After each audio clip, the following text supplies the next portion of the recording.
Bem-vindos à Igreja Trinity Online, uma alegria muito grande ter você aqui e mais do que isso, a alegria de podermos servir a Deus cantando, louvando, aprendendo, orando, refletindo, pensando na vida. E eu quero fazer uma oração com você. Eu tenho certeza que em algum momento da sua vida existe alguma situação aí que não vai bem. Vamos orar. Pai, em nome de Jesus Cristo, que o Senhor, ó Deus, visite cada vida que está agora aqui comigo, Senhor, cada pessoa. Ó Deus querido, com teu poder e graça, Senhor amado, visita os corações, arranca, Deus, as tristezas deste mundo, Senhor, as angústias, os medos e traz a tua paz. Eu te peço em nome de Jesus. Amém e amém. Vamos louvar ao Senhor.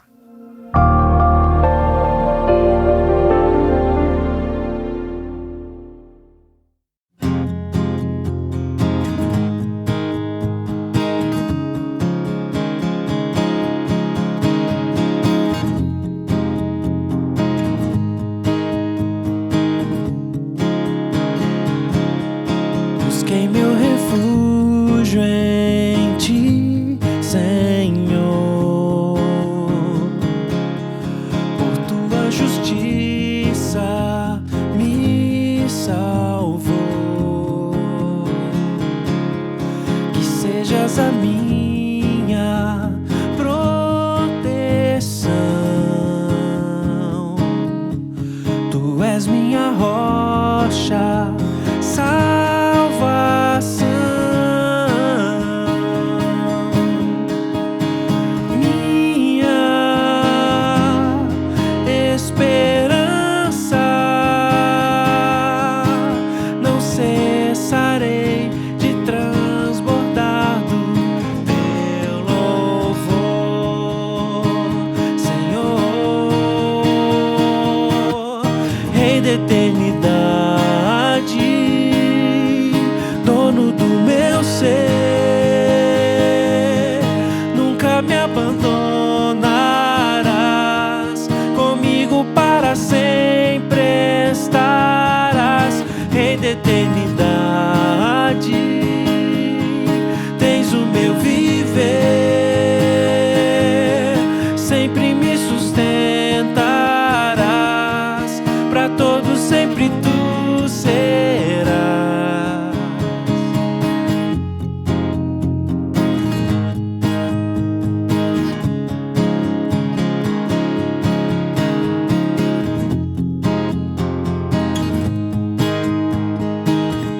Quem se compara? Quem se compara a ti, ó Deus? Quem pode impedir o teu agir? Minha confiança, não cessarei de transbordar do teu louvor, Senhor, Rei da eternidade, dono do meu ser,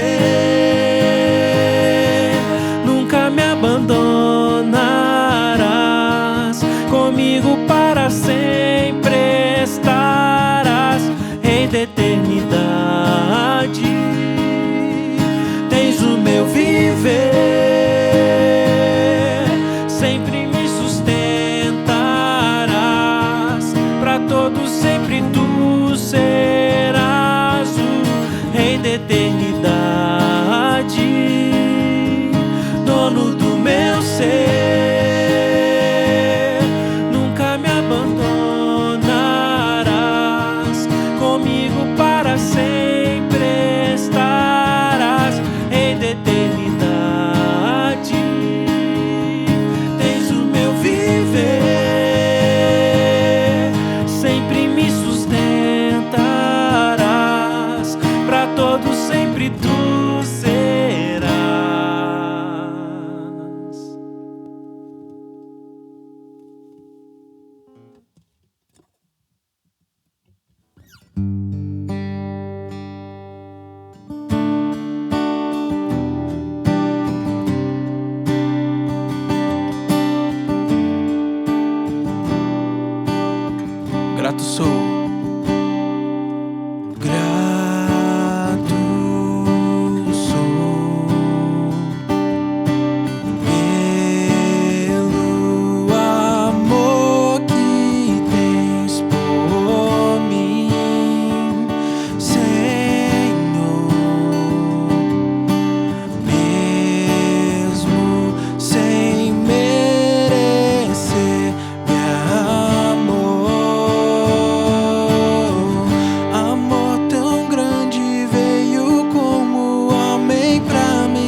Jesus, teu nome é exaltado. Jesus, teu nome é exaltado. Jesus, teu nome é exaltado acima de todos, acima de tudo. Jesus, teu nome é exaltado. Jesus, teu nome é exaltado. Jesus, teu nome é exaltado acima de todos, acima de tudo. Jesus, teu nome é exaltado. Jesus, teu nome é exaltado. Jesus, teu nome é exaltado acima de todos, acima de tudo. Jesus, Jesus, teu nome é exaltado. Jesus, Jesus, teu nome é exaltado. Jesus, Jesus, teu nome é exaltado acima de todos, acima de tudo. Amor tão grande veio como homem pra me salvar, se entregando no Calvário, sofreu só por me amar. Eu não mereço amor igual a esse, mas posso entregar a ti meu coração. Jesus, amor tão grande veio como homem pra me salvar, se entregando no Calvário, sofreu só por me amar. Eu não mereço amor igual a esse, mas posso entregar a ti meu coração. Jesus, Jesus, teu nome é exaltado. Jesus, teu nome é exaltado. Jesus, teu nome é exaltado acima de todos, acima de tudo. Jesus, Jesus, teu nome é exaltado. Jesus, Jesus, teu nome é exaltado. Jesus, Jesus, teu nome é exaltado acima de todos, acima de tudo.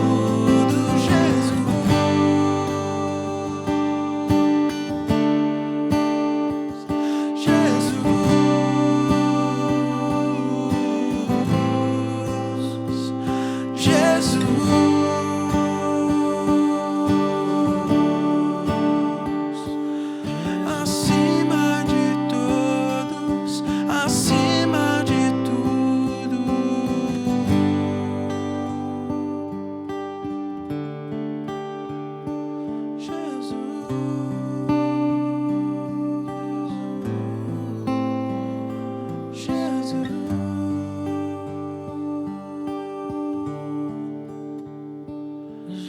Acima de todos, acima de tudo.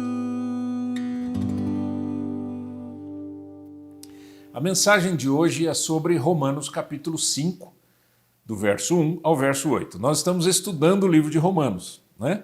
E quando nós começamos a estudar o livro de Romanos, já percebemos que o apóstolo Paulo ele trata todo o tema da perdição humana, ou seja, os seres humanos perdidos sem Deus, né, completamente distanciados do Senhor, né, mostrando que o salário do pecado é a morte, mostrando que todos pecaram e estão longe, estão destituídos, estão desconectados da presença e da glória de Deus. Acontece que lá no capítulo 3, a partir do verso 21, o apóstolo Paulo vem trazendo a solução. Então ele diz, até o capítulo 3, versículo 20, ele diz, gente, a situação é a seguinte, moralistas, imorais, pessoas que se acham retas e justas, pessoas que não são retas e justas, todo mundo está debaixo de pecado. E todo mundo está debaixo de condenação. Condenação, qual é essa condenação? É a justiça de Deus que se estabelece. Então, quando o apóstolo Paulo fala lá em Romanos 1, versículo 18, a ira de Deus se manifesta contra toda desobediência, a ira de Deus não é que Deus está bravo e aí ele fica chicoteando o povo. Não, é que essa ira é a manifestação do julgamento divino e a condenação. Então ele diz, todo mundo que está perdido, ele merece a morte. O salário do pecado é a morte. O salário do pecado é a morte. Então, se todo mundo que está perdido merece a morte, todos morreram. Se todos morreram, estão destituídos da glória de Deus, estão longe de Deus. Então, qual é a solução? Se o ser humano está perdido, qual é a solução? A solução está em Cristo Jesus, nosso Senhor, que veio para nos perdoar, nos justificar. No capítulo 4, ele vai buscar esse fundamento sobre a fé, né, que precede as obras, com Abraão e com Davi. E no capítulo 5, ele inicia já introduzindo as consequências desta justificação. Lembra que o perdão é o cancelamento das dívidas. É o perdão que nos livra da morte, né? Que nos livra de sermos condenados. É o perdão de Deus. Mas é a justificação que nos aceita perante Deus, que nos atrai ao Senhor, que traz novamente uma possibilidade de relacionamento, um relacionamento em comunhão. Então, o que diz aqui Romanos capítulo 5, a partir do verso 1 até o verso de número 8? Tendo sido, pois, justificados pela fé, temos paz com Deus, por nosso Senhor Jesus Cristo, por meio de quem obtivemos acesso pela fé a esta graça na qual agora estamos firmes. E nos gloriamos na esperança da glória de Deus. Não só isso, mas também nos gloriamos nas tribulações, porque sabemos que a tribulação produz perseverança. A perseverança, um caráter aprovado. E o caráter aprovado, esperança. E a esperança não nos decepciona, porque Deus derramou o seu amor em nossos corações por meio do Espírito Santo que Ele nos concedeu. De fato, no devido tempo, quando ainda éramos fracos, Cristo morreu pelos ímpios. Dificilmente haverá alguém que morra por um justo, embora pelo homem bom talvez alguém tenha coragem de morrer. Mas Deus demonstra seu amor por nós. Cristo morreu em nosso favor quando ainda éramos pecadores. Graças a Deus por isso, graças a Deus por isso. Então o que a gente tem nesse texto aqui? Logo no comecinho ele diz, tendo sido, pois, justificados pela fé, ele está dizendo para aquelas pessoas, obviamente, que pela fé creem que Jesus Cristo morreu na cruz em nosso lugar e nos perdoou os pecados e nos aceitou para Ele, declarando-nos justos. Então, uma vez que essa pessoa começa um relacionamento com Deus, é o início da nossa fé, Paulo diz, a primeira coisa que aparece é a paz com Deus. Olha lá, tendo sido, pois, justificados pela fé, temos paz com Deus. Ok, que paz é essa? Quando a gente pensa em paz, às vezes a gente vai direto para aquele significado comum da paz, né? Ah, eu estou em paz, eu estou tranquilo, eu estou me sentindo bem, nossa, eu estou tão bem hoje, eu estou numa paz, né? Não é sobre isso que nós estamos falando. Você se lembra que a justiça de Deus, ela não pode ser ignorada. Então, se há transgressão, a justiça de Deus estabelece a condenação. Mas uma vez que eu sou perdoado e justificado, essa condenação não existe mais. Se essa condenação não existe mais, existe a paz. A conexão com Deus, o relacionamento com Deus. Privilégio dos privilégios. Então a paz com Deus é o relacionamento de reconciliação com Ele. Assim, justificação e reconciliação andam juntas, certo? Porque a justificação é a aceitação, é a reconciliação com Deus. Pois Deus não nos declara justos sem, ao mesmo tempo, dedicar-se a nós em amizade e sem estabelecer a paz entre nós e Ele. Então Ele não vai dizer, você pode vir, mas eu não vou conversar com você. Você pode vir, mas eu não quero relacionamento com você. Não, pelo contrário. Então estabelece-se a paz. Aquilo que havia contrário a nós para nos achegarmos a Deus é destruído na cruz. Então, pela fé em Cristo, pela fé naquilo que Jesus Cristo fez na cruz, eu tenho paz com Deus. A segunda verdade que aparece nesses dois versos, dos dois primeiros versos, né, ele diz, tendo, pois, sido justificados pela fé, temos paz com Deus, por nosso Senhor Jesus Cristo, por meio de quem obtivemos acesso à fé, etc. Pela fé a esta graça. Por meio de quem? Mediador. Jesus é o mediador. É Jesus, eu não posso tirar Jesus Cristo da equação.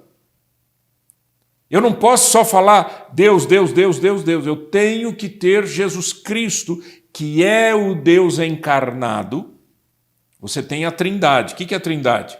São 3 manifestações do mesmo Deus. O Deus Pai, o Deus Filho, Deus Espírito Santo. E você vê isso na Bíblia o tempo todo, essa conexão, né? Jesus Cristo, obviamente, aparecendo encarnado no Novo Testamento. Mas em Romanos capítulo 4, verso 25, que a gente já estudou, diz assim, ele foi entregue à morte por nossos pecados e ressuscitado para nossa justificação. Quem? Jesus Cristo. Então, quem é que foi à cruz por nossos pecados? Jesus Cristo. Quem é que ressuscitou para me aceitar com Ele e com o Pai e com o Espírito Santo? Foi Jesus Cristo. Então, quando Paulo fala aqui, ele está falando de um mediador. Olha, não existe na fé cristã a possibilidade de você ter um relacionamento com o Pai, Deus Todo-Poderoso, sem passar por Jesus Cristo. Por isso que a Bíblia diz tudo, Jesus disse isso, né? Tudo que vocês pedirem ao Pai em meu nome. Ou seja, em meu nome significa eu estou entre vocês, eu estou aqui como mediador. Jesus disse, eu sou o caminho e a verdade e a vida, e ninguém vem ao Pai senão por mim. Ele diz, vem, porque ele e o Pai são um. Mas para chegar ao Pai, eu preciso passar por Jesus Cristo. Por quê? Porque se eu tirar da equação a morte e a ressurreição de Jesus Cristo, não existe possibilidade de salvação, de justificação. Ok? Terceira verdade que a gente encontra nesses 2 primeiros versos é a palavra graça. Olha o verso 2. Por meio de quem obtivemos acesso pela fé a esta graça na qual agora estamos firmes. O que é acesso à graça? Acesso não é, olha aqui, presta atenção, acesso não é eu decidi ter acesso a esta graça de Deus. Não. Eu fui introduzido a esta graça pela bondade de Deus. Isso tem que ficar muito claro. Por exemplo, quando Paulo está escrevendo a Tito, no capítulo 2, verso 11, 12 e 13, versos 11 a 13, diz assim, porque a graça de Deus, lembra, a graça de Deus, a bondade expressa de Deus, a benignidade de Deus, esse dom maravilhoso, esse presente de Deus, porque a palavra graça é um presente, porque a graça de Deus se manifestou salvadora a todos os homens.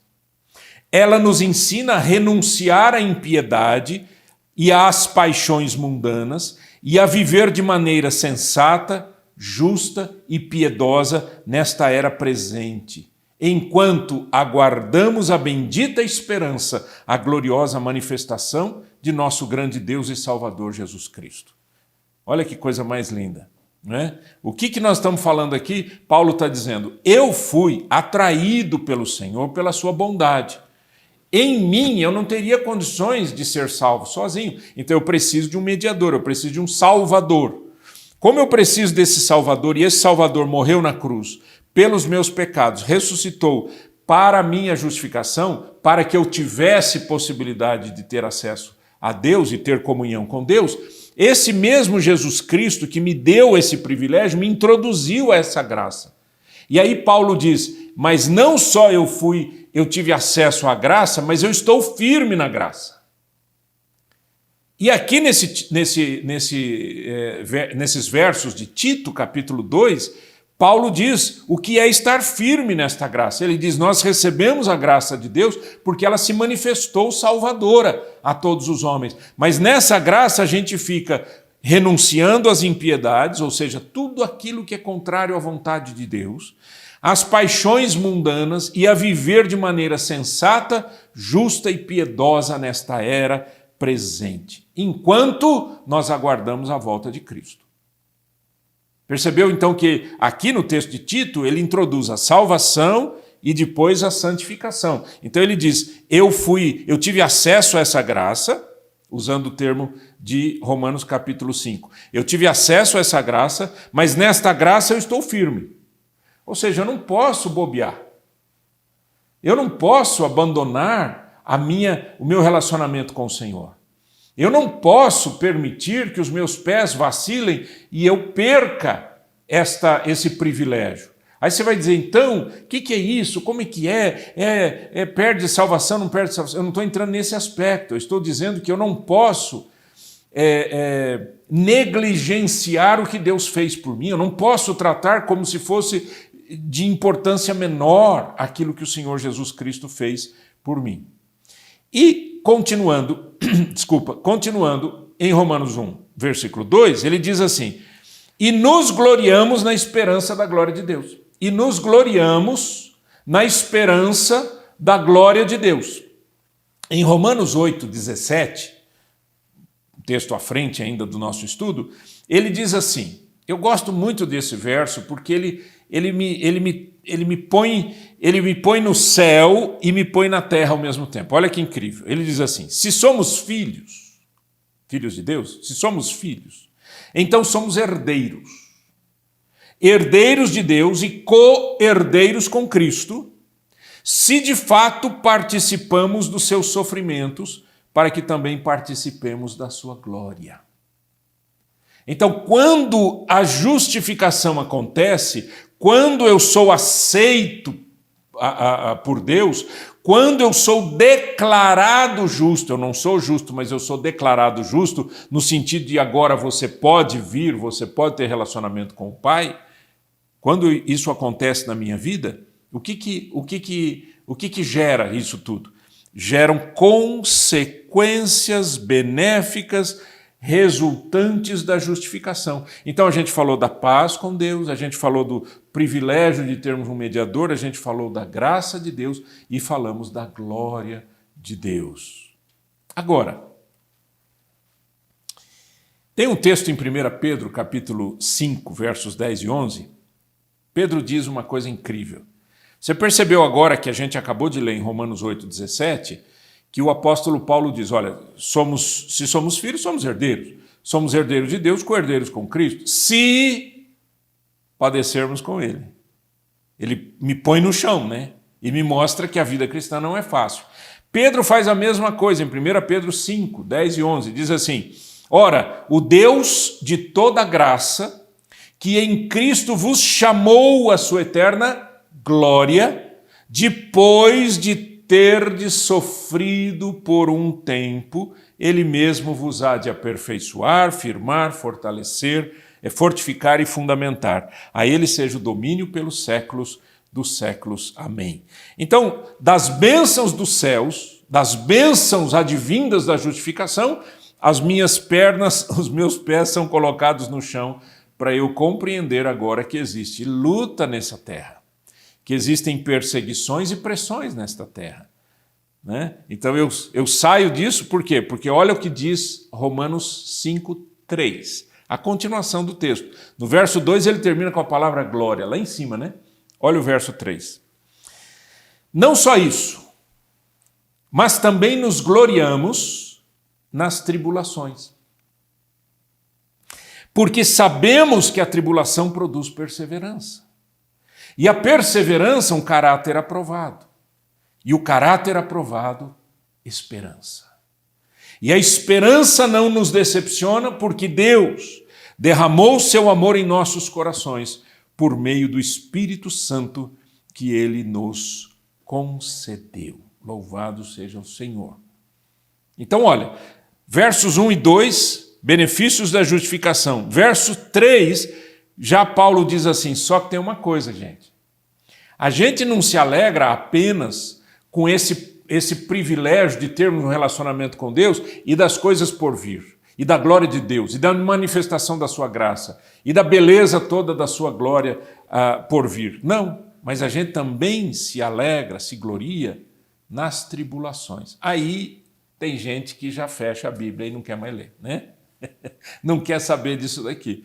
Mas olha o que diz a palavra de Deus. O termo tribulação, no grego, é uma palavra muito interessante que dá a ideia de um instrumento que separava o trigo da palha, né? Separar o trigo do raminho. Então você bate e vai separando. Então imagina que esse instrumento, ele tinha o mesmo nome que a palavra grega para tribulação.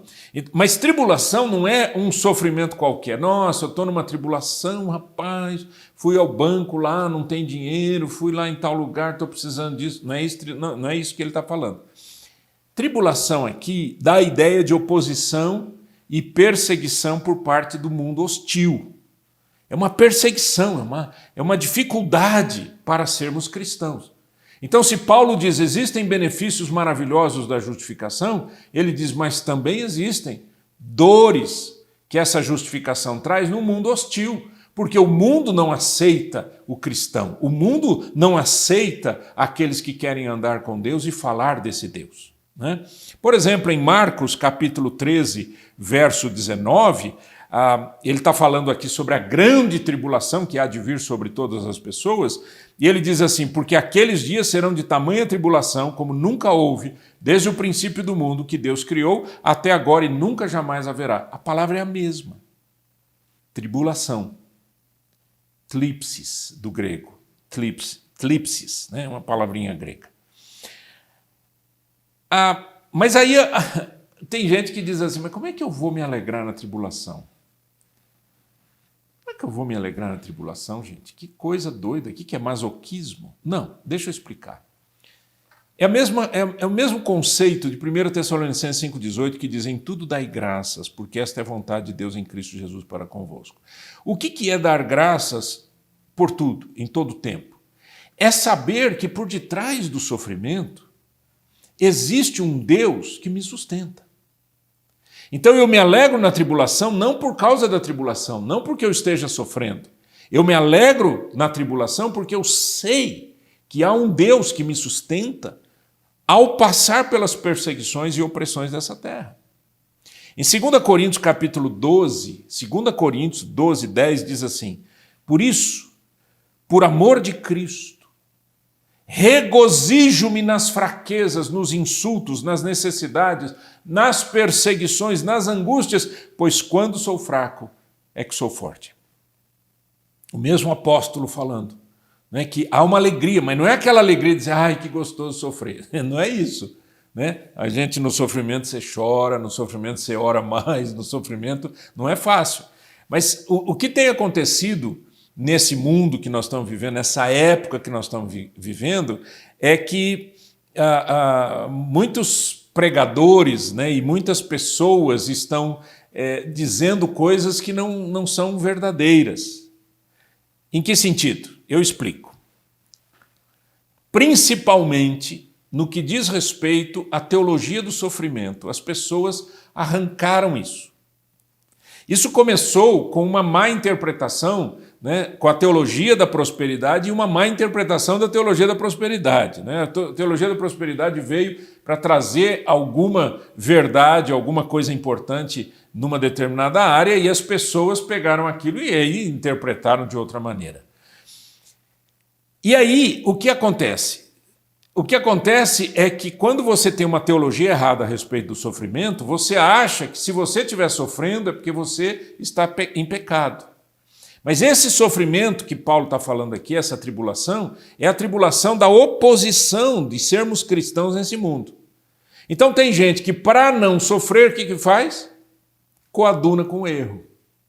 Se adapta nessa sociedade e faz as coisas do jeito que as pessoas querem. Esse é o grande problema. Então, sofrimento faz parte do crescimento cristão. Porque Paulo diz, o sofrimento, ele gera perseverança. O sofrimento gera perseverança. O que é perseverança? É aquela característica da pessoa que não se desvia de seu propósito e de sua lealdade e a fé e piedade, mesmo diante das maiores provações e sofrimentos. Perseverança é aquela característica de quem sofre por amor a Cristo. Não é quem sofre qualquer coisa. Por amor a Cristo. Então, o que essa perseverança gera na gente? Não é? Ela gera a possibilidade de eu viver uma vida muito mais abundante, que a gente vai ver daqui a pouco. Agora, Mateus 10, 22, por exemplo, o Senhor Jesus diz, sereis odiados de todos por causa do meu nome. Aquele, porém, que perseverar até o fim, esse será salvo. Então, a perseverança é um princípio extremamente importante na vida cristã. É um princípio extremamente importante no andar do cristão. Eu preciso viver perseverantemente, mantendo a minha visão em Cristo, os meus olhos em Cristo. Né? A Bíblia fala sobre isso, né? Olhando para Jesus, o autor e consumador da minha fé. O que a tribulação gera? Perseverança. E o que a perseverança gera? Experiência.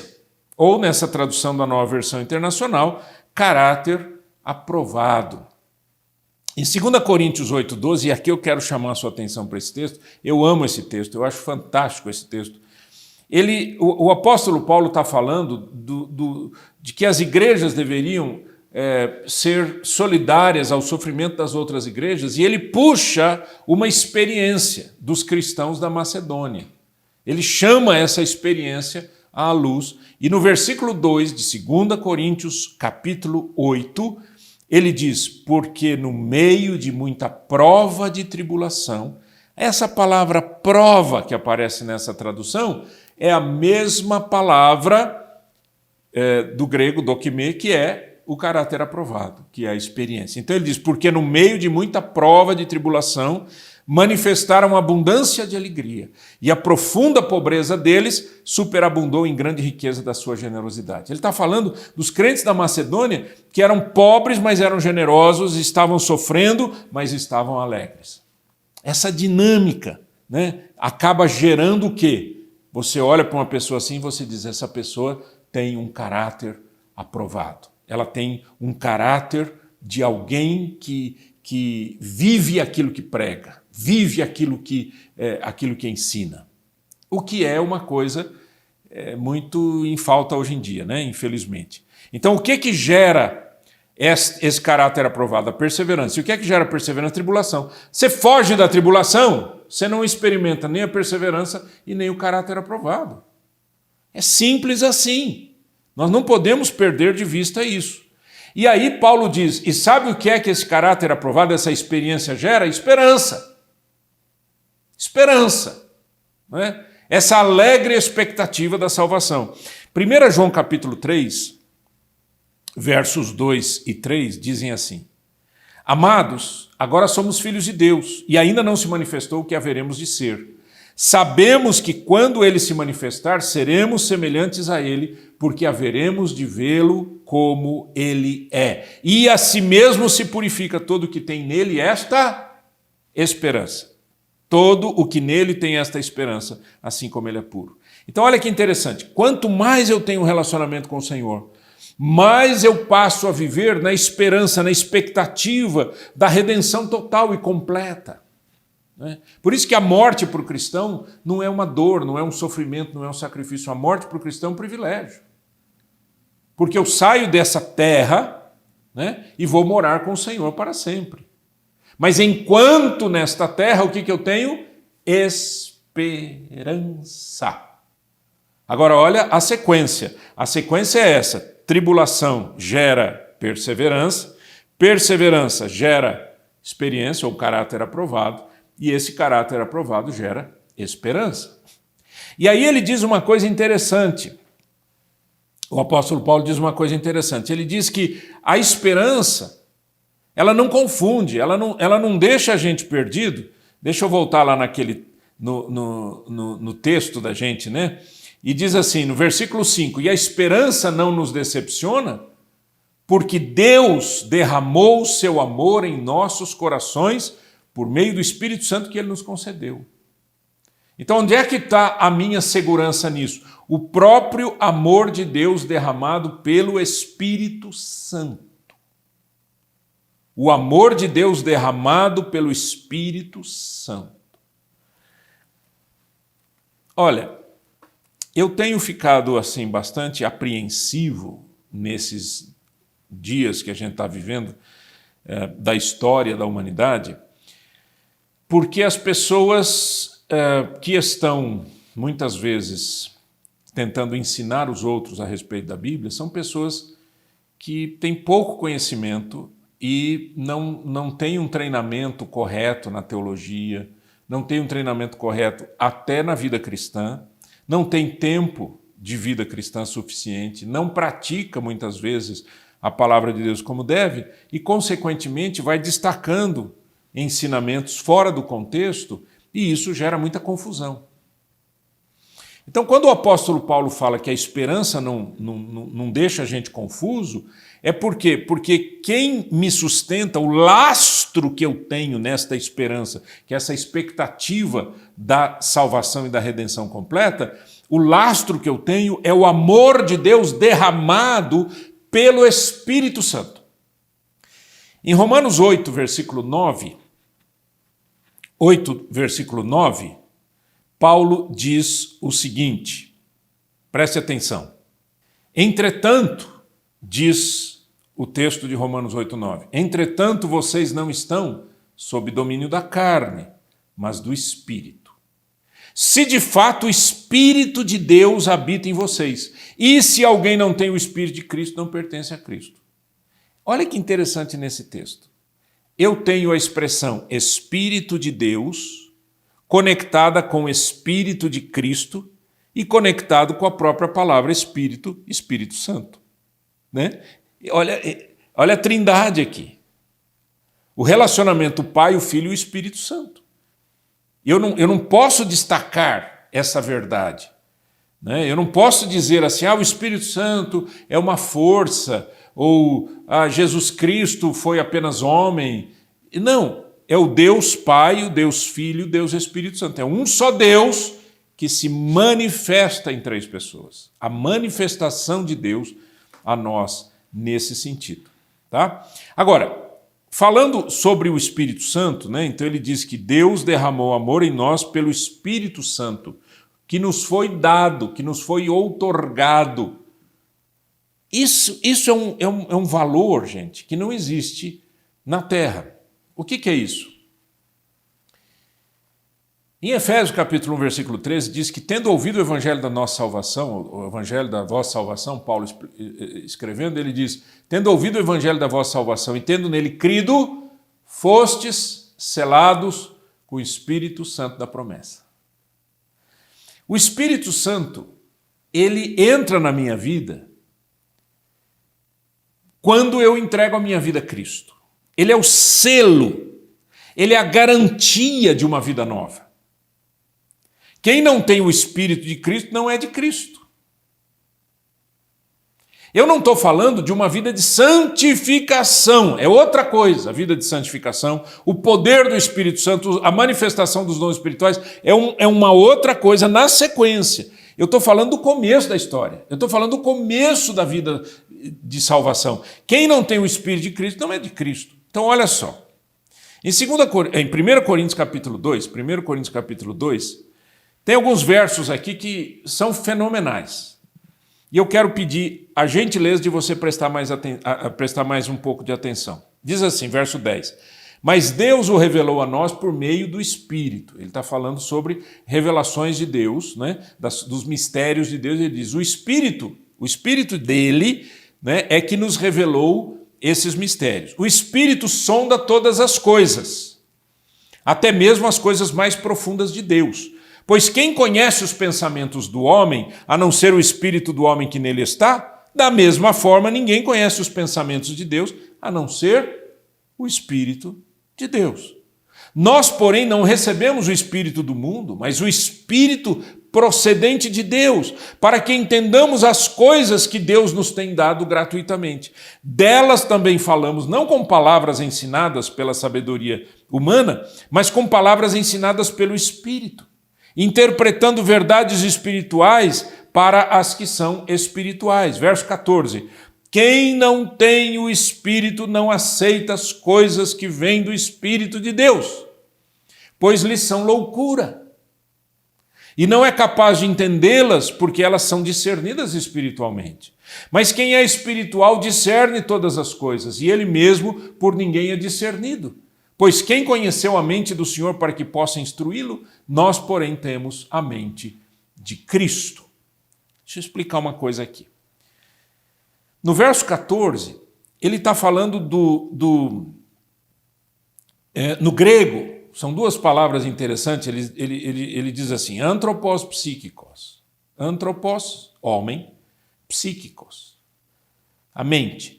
Então ele diz, quem não tem o Espírito, significa aqueles que andam baseados na mente, isso daqui é uma interpretação ajustada, adaptada, né? Não aceita as coisas do Espírito de Deus porque lhes são loucura. Então quem anda baseado na sua mente não entende as coisas espirituais. No verso 15 ele diz, mas quem é espiritual? Anthropos pneumáticos. Anthropos, homem, pneumáticos, que vive pelo Espírito. Então o homem espiritual, é o que ele traduz aqui, nessa versão, quem é espiritual discerne todas as coisas. Então quem é espiritual é aquele que recebeu o Espírito Santo dentro dele. Aquele que foi transformado por Deus a partir daquela experiência da salvação, de ser perdoado, de ser justificado, experimenta as consequências benéficas da salvação, anda pela fé. Essa pessoa consegue discernir as coisas espirituais, por quê? Porque ele vai buscar em Cristo, né? Quando ele diz nós temos a mente de Cristo, não é que a gente pensa igual Cristo, ou porque a gente tem a mente perfeita de Cristo, não é isso, mas nós recebemos do Senhor esse privilégio dessa comunhão, dessa integração com o Senhor de uma forma tão incrível que a gente consegue discernir, avaliar as coisas que estão acontecendo à luz daquilo que o Espírito Santo promove em nós. Da mesma maneira, voltando lá, Romanos, quando ele fala, a tribulação produz perseverança, a perseverança produz experiência, a experiência produz esperança, a esperança não confunde. Por quê? Porque o amor de Deus é derramado no meu coração pelo Espírito Santo. Então eu passo a viver esse tripé, fé, a fé em Deus, total, por causa de Cristo, a esperança, essa minha expectativa da salvação e o amor. E aí Paulo vai dizer isso em 1 Coríntios capítulo 13, que o maior deles é o amor. Mas esse trio anda junto enquanto a gente está aqui. Tá certo? Então, o princípio que a gente tem aqui logo no começo de Romanos capítulo 5 são os benefícios dessa justificação pela fé, mas uma vida na terra tem que ser vivida debaixo de um processo santificador, um processo que me faz viver com o coração e a mente de Cristo. Que Deus nos ajude, para a glória dele. Vamos orar? Eterno Pai, em nome de Jesus, que o Senhor seja glorificado, através da nossa fé no Senhor Jesus, o reconhecimento que a gente tem de que Jesus Cristo morreu na cruz por nós. E por isso pedimos perdão. E por isso somos perdoados. E somos aceitos. E passamos a viver em paz com Deus. Já não há mais nenhuma condenação para aqueles que estão em Cristo Jesus. Bendito é o nome do Senhor. Pai, aqueles que ainda não têm esta fé, essa verdade no coração, eu quero te pedir que o Senhor fale com essas pessoas, pelo teu poder e o poder do teu Espírito Santo, em nome de Jesus. Amém e amém. Deus abençoe você. O Cordeiro se entregou, morreu em meu lugar.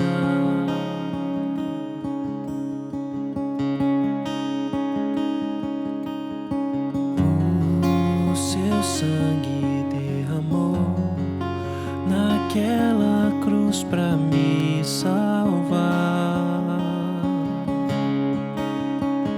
O Rei venceu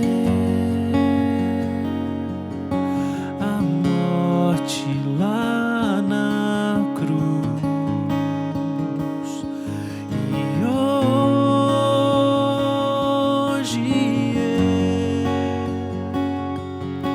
me alegro em sua luz. Ele é Jesus,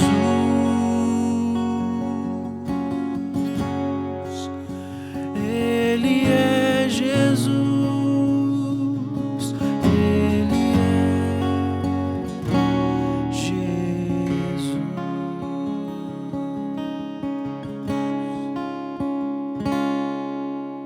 O Cordeiro se entregou, morreu em meu lugar.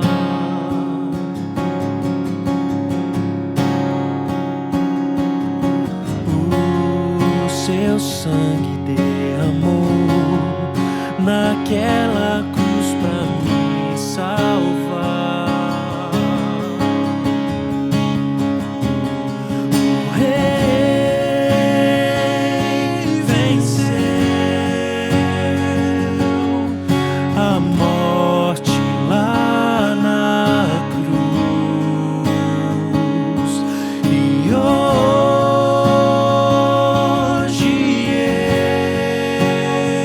eu me alegro em sua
Jesus.